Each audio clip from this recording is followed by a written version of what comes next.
มือนี่จากกสิมารีวิวหาอยู่หากินหาแนวกินมาเฮ็ดแกงหน่อไม้ขมให้ทุกคนเบิ่งเด้อว่าสำหรับการแกงหน่อไม้ขมอยู่บ้านจอยใจแกงจังได๋ทุกคนเบิ่งอันนี้คือจะเป็นหน่อไม้ที่ออกในช่วงฤดูแล้งทุกคนจะเป็นหน่อไม้ขมที่ออกตั้งแต่เดือน1หาเดือน6อยู่ทางประเทศลาวก็สิมีแต่ทางภาคเหนือของลาวส่วนหลายจอยก็สิมาเฮ็ดแกงให้เบิ่งว่าสำหรับบ้านจอยเขาแกงกันจังไดหน่อไม้ขมแล้วเป็นจังไดทุกคนก็ถ้ารับชมคลิปเต็มคลิปยาวนำกันเลยเด้อว่าจอยแกงหน่อไม้ขมนี่วิธีของจอยเอาอิหยังใส่แน่หรือว่าเฮ็ดจังไดแน่ก่อนสิได้กินหน่อไม้ขมนี่ก็คือบ่แม่นเรื่องง่ายเลยทุกคนกว่าสิหาได้แต่ละดวงนี่ก็บ่ง่ายคือกันแล้วเป็นจังไดก็ถ้ารับชมคลิปเต็มคลิปยาวนำกันเลยเด้อทุกคนว่าแล้วก็ไปเบิ่งนำกันเลย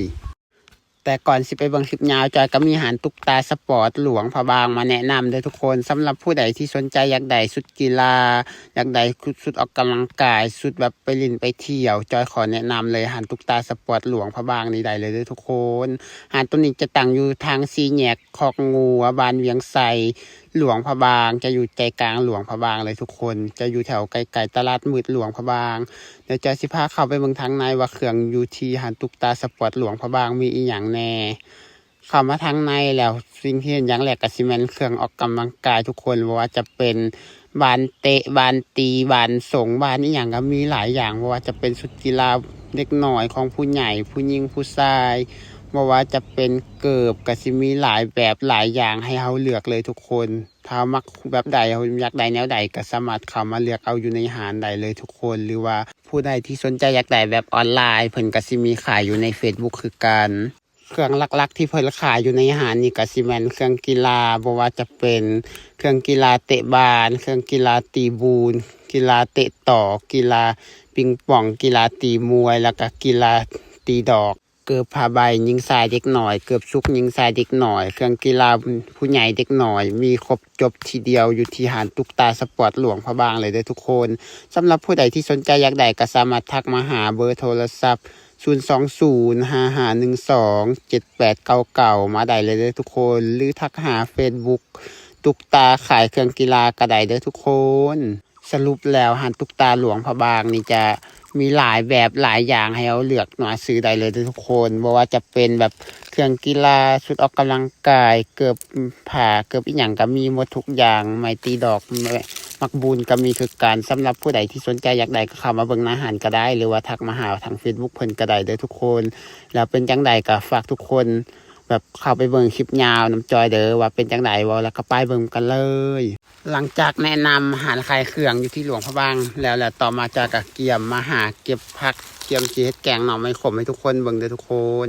อย่างแรกเลยจากกะสิมาหาเก็บผักเหม็นก่อนเพราะว่าแกงหน่อไม้ขมเนี่ยสิ่งที่ขาดบ่ได้ก็คือต้องใส่ผักเหม็นมันจังจะแซ่บมันจังจะหอมแต่ว่าผักเหม็นนี่มันก็เหม็นตามคำเว้าหั่นแหละคันเฮาบ่มักกินเหม็นก็กินบ่ได้แต่ว่าเฮามักกินเฮาก็เลยเอามาใส่ทุกคนอันนี้คือจะแกงหน่อไม้ขมแบบบ้านๆแบบสไตล์ของตัวเองให้เบิ่งเด้อผักเหม็นย้ำนี่ก็เริ่มป่วงเลยเพราะว่าผักเหม็นนี่ก็คือจะออกพร้อมเดียวกับหน่อไม้ขมเลยอยู่บ้านจอยหน่อไม้ขมมันจะออกตั้งแต่เดือน1หาเดือน6แล้วก็หมดฤดูเด้ทุกคนอันนี้ก็คือเป็นการเก็บผักเหม็นนี่ก็ปลูกเอาเด้อันอยู่ในป่าก็มีผักเหม็นแต่ว่ามันไปเอามันไกลเอาก็เลยเอามาปลูกไว้เลยก็ดีช่วงนี้เมืองป่าใหม่อีหยังก็เริ่มเขียวขึ้นเพราะว่ามันฮอตยำนี่ก็คือไก่สิเขาอันน้ำฝนแล้วก็ยังอากาศก็ยังเย็นดีอยู่ทางบ้านเฮาหลังจากอันเก็บผักเหม็นแล้วต่อมาจากก็สิหาขุดหัวขาทุกคนอันนี้ก็คือขุดขาสิไปใส่แกงหน่อเด้อแล้วก็สิไปแจ่วขานำอันนี้ก็คือแบบนี้เลยทุกคนหน่อขาก็กำลังออกคือการเพราะว่ามันเป็นช่วงฤดูที่ต้นใหม่กำลังปงใบอย่างพวกนี้เด้หลังจากเอาหน่อขามาแล้วต่อมาก็คือจะมาเอาใบหนัวอีกทุกคนใบใหญ่ๆนี่บ่ว่าบ้านพวกเจ้ามีบ่อยู่บ้านคอยอื่นใบหนัวเด้อใบหนัวนี่ก็คือจะเป็นต้นใหม่สูงๆใหญ่ๆเลยทุกคนอันนี้จะก็ขึ้นสิไปบักเอาอยู่อันปลายมันให้มันลงมาเด้ทุกคนเพราะว่าคันเฮาจงไว้มันสูงเดี๋ยวจักหน่อยมันก็ใหญ่ขึ้นเฮาก็สิบ่สามารถเอามันมากินได้เฮาก็เลยตัดให้มันลงแบบให้มันเตี้ยแบบนี้แหละทุกคนให้ต้นมันเตี้ยแล้วก็มันสิป่งตลอดเฮาก็ได้กินตลอดคันว่ามันสูงขึ้นไปแล้วเฮาก็เอากิน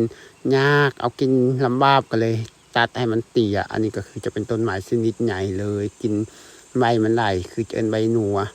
เข้ามาเบิ่งไก่ก็สิแบบนี้แหละบ่ฮู้ว่าบ้านทุกคนมีคือกันบ่หรือว่าบ้านทุกคนเอิ้นว่าใบอีหยังก็สามารถคอมเมนต์มาบอกกันได้เด้อทุกคนส่วนอยู่บ้านจอยก็สิเอิ้นใบหนัวเด้อ ก็มีหลายคนถามว่าเป็นใบอีหยังก็คือมันจะเป็นใบนัวอยู่บ้านคอยเอิ้นใบหนวดก็คือแบบนี้เลยทุกคนอันนี้ก็คือจะเป็นใบหนวดเก็บมาได้แล้วต่อมาก็เตรียมปอกหน่อไม้ขมเตรียมเซตแนวกินแกงให้ทุกคนเบิ่งเลยทุกคนหน่อไม้ที่จอยไปหามาก็ได้แค่นี้แหละเพราะว่าช่วงนี้ฝนยังบ่ค่อยตกหน่อไม้ก็ออกยังบ่หลายไปหากินก็คือโคตรยากกว่าสิได้ดวงหนึ่งก็บ่แม่นเรื่องง่ายคือดังผู้ใดที่เคยเห็นคลิปก่อนหน้านี้ที่จอยลงไปจอยหาหน่อไม้ขมหั่นก็คือไหนหลายสำใดก็คือได้แค่นี้แหละ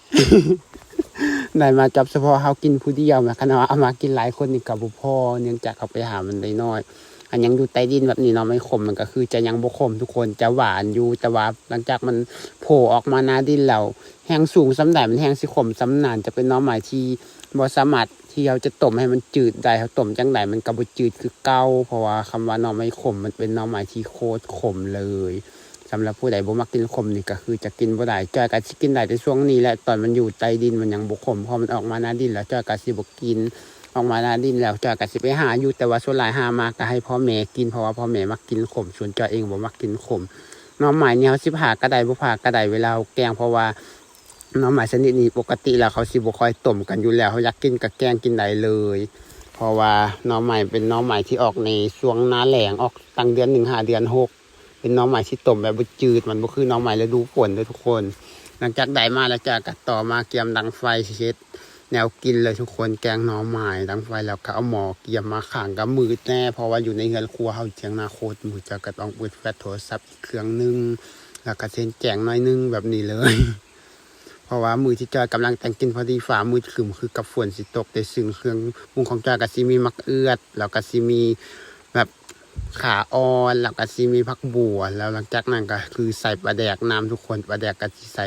หน่อยนึงปกติหน่อไม้นี่ส่วนหลายหน่อไม้ยามหน้าแล้งอยู่บ้านเฮาเขาสิบ่ใส่ปลาแดกบ่ใส่ยานางเลยทุกคนแต่ว่าหน้าฝนเขาจะใส่ยานางใส่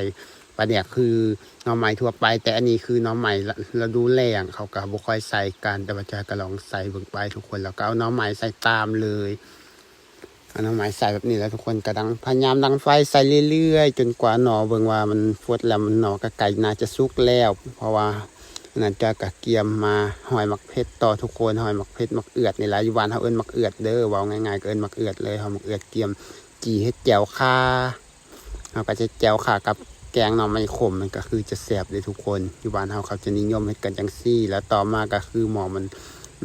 เอาหน่อใส่ด้นแล้วก็สิเอาผักใส่ผักก็สิเป็นผักเหม็นแล้วก็ใบหนวดที่เราไปเก็บมาหั่นล่ะทุกคนเพราะว่าเอาแต่กลัวหน่อเฮาก็กินมันสิบ่พอกินมันน้อยเฮาก็ต้องใส่ผักเพิ่มเข้าไปมันจังจะพอกิน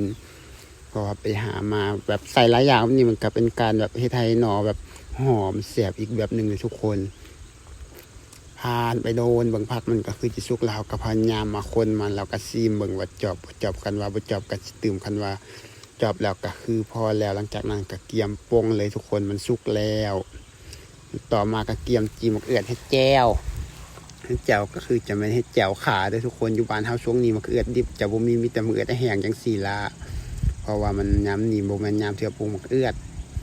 ก็คือได้มาแล้วก็เกียมตำเจียวทุกคนก็จะเอาเกลือใส่เอาแป้งนัวใส่แบบนี้แล้วก็ตำเข้าไปเลยทุกคนจังได๋มันสิแหลกเขาก็ตำเลยสำหรับอันนี้คือการเฮ็ดแนวกินของจอยโดยสำหรับผู้ใดอยากเฮ็ดตามก็สามารถเฮ็ดได้คันว่าเป็นหน่อไม้ประเภทเดียวกันแต่ถ้าเป็นหน่อไม้ฤดูฝนเฮาบ่แนะนำให้เฮ็ดเนื่องจากมันสิกินบ่ได้มันสิหืนขมหลังจากนั้นตำไปโดนสักพักนึงแล้วก็เอาขาอ่อนใส่ทุกคนเอาขาอ่อนใส่แล้วก็ตำอีกทีนึงก็สิแบบนี้เลยเด้อ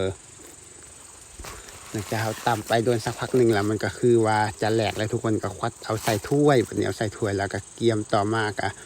ตักแนวกินเกียมกินข้าวเลยอันนี้ก็คือเฮ็ดแนวกินแรงเลยด้วยทุกคนเพราะว่าอยู่หน้าผู้เดียวก็สิแบบนี้แหละกินแต่สวยก็ยิ่งดีปกติจะสิกินตอนดึกแต่ว่าอันนี้เฮ็ดคลิปก็เลยต้องกินแต่ตอนกลางวันให้ทุกคนเบิ่งก็สิแบบนี้แหละอันนี้คือการแกงหน่อไม้ขมของจอยก็สิแบบนี้เลยทุกคนหลังจากเหนียวก็สิเริ่มกินข้าวเลยทุกคนมาแล้วทุกคนกินข้าวกันมื้อนี้จะก็เฮ็ดแจ่วข่าอ่อนแล้วก็แกงหน่อไม้ขมกินเลยทุกคนมากินก็คือแซ่บเลยซึ่งต่อไปนี้จะก็สิอธิบายสำหรับหน่อไม้ขมให้ทุกคนเข้าใจนำกันแต่ว่าผู้ใดสิเข้าใจหรือว่าบ่เข้าใจกันแล้วแต่เลยเด้อจะหน่อไม้ขมนี่คือมันจะออกตั้งแต่เดือน1 5เดือน6เฉพาะอยู่ทางบ้านจอยหน่อไม้นี่มันจะเป็นหน่อไม้ที่มักแถวอากาศเย็นอยู่ประเทศลาวมันก็สิมีแต่ทางเฉพาะทางภาคเหนือส่วนหลายที่จะเห็นออกแต่ทางภาคใต้ของลาวจะบ่ค่อยเห็นออกเนื่องจากหน่อไม้นี่มันจะมักแถวอากาศเย็น หน่อไม้นี่มันจะแบบตอนที่มันยังอยู่ในใต้ดินแบบนี้เขาไปหามากินมันก็คือจะแสบหวานเลยทุกคนแต่พอมันออกมาหน้าดินแล้วแห้งสูงซ้ำใดมันแห้งขมขึ้นซ้ำนั่นสำหรับผู้ใดที่บ่มักกินขมนี่ก็จะกินบ่ได้คือกันซึ่งจอยนี่ไปหามาย้ำนี่จอยก็กินได้เพราะว่าจอยกับบ่มักกินขมคือกันย้ำนี่มันบ่ขมแต่พอมันออกมาหน้าดินแล้วมันจะขมแห้งจอยส่วนหลายไปหามาก็สิมาให้พ่อแม่กินสำหรับผู้ใดอยากเฮ็ดตามที่จอยเฮ็ดนี่ก็สามารถเฮ็ดได้แต่ถ้าเป็นหน่อไม้ฤดูฝนจอยบ่แนะนำให้เฮ็ดตามแบบนี้เด้อเพราะว่าหน่อไม้ฤดูฝนเนี่ยเขาคือต้องต้มให้มันจืดก่อนแกงก่อนกินแต่ว่าหน่อไม้อันนี้ก็คือเอามาแกงกินได้เลยแกงเขาก็ต้องแกงให้มันสุกคือว่าแล้วบ่สุกมันก็กินบ่ได้มันก็ต้องแกงให้มันสุกคือมันจะโคตรขมในเวลามันออกมาหน้าดินแล้วอันนี้ก็คือจะเป็นหน่อไม้ขมเด้อทุกคนแล้วสำหรับผู้ใดที่แบบอันบอกให้จอยว่าอันเอามาแกงอันว่าเขาต้องต้มก่อนหันก็คือ มันก็แล้วแต่ว่าเขาสิต้มบ่แล้วก็เอาเรื่องใส่ปลาแดกกับใส่อันยานางก็คือหวานเฮาหน่อไม้ยามหน้าแล้งแบบนี้เขาจะบ่ใส่อันยานางบ่ใส่ปลาแดกเลยทุกคนส่วนหลายมันจะเอาใส่มันก็บ่แซ่บเพราะว่ามันของกินมันก็ขึ้นกับคนมักคือหยังว่าหั่นแหละแต่ว่าหน่อไม้ฤดูฝนเขาจะต้องใส่แต่ว่าหน่อไม้ฤดูแล้งนี่บ่ต้องใส่เด้อใส่แล้วมันก็บ่แซ่บแล้วพบกันใหม่คลิปหน้าวันละก็ไปบ๊ายบาย